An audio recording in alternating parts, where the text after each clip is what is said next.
Warga korban kebakaran depo Pertamina Pelumpang tinggal di tanah milik Pertamina.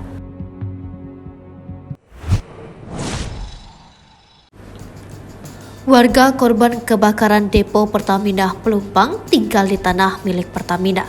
Kebakaran besar melanda kawasan Integrated Terminal BBM Jakarta Pertamina Pelumpang, Jakarta Utara pada Jumat 3 Maret 2023 malam. Kebakaran ini kemudian merembet ke pemukiman warga yang berada di sekitar depo Pertamina Pelumpang.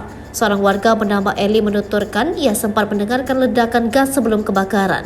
Setelah api melalap rumah warga, ia menyebut ledakan beberapa kali terdengar berasal dari gas dan motor milik warga. Menurutnya, warga juga sempat memadamkan api dengan peralatan dan air seadanya, tetapi tidak membuahkan hasil. Seorang warga Pelumpang lainnya, Ramadan Isa, yang sudah tinggal 45 tahun di RW 4, Kelurahan Rawabadak Selatan, Koja, Jakarta Utara, menceritakan bahwa beberapa tahun sebelumnya daerah tersebut adalah sebuah lapangan milik Pertamina. Dulu tidak ada yang tinggal di situ, sengaja biar ada jarak antara pemukiman warga dengan depo Pertamina Pelumpang, kata pria yang disapa Dani kepada wartawan. Namun lambat laun sejumlah warga mulai mengambil lahan tersebut dengan menanam tanaman hingga membangun bangunan rumah.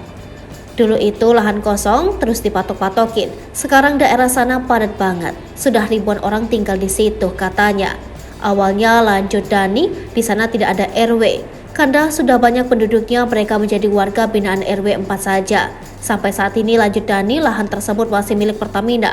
Rumah di kawasan RW tersebut tidak memiliki surat atau sertifikat rumah.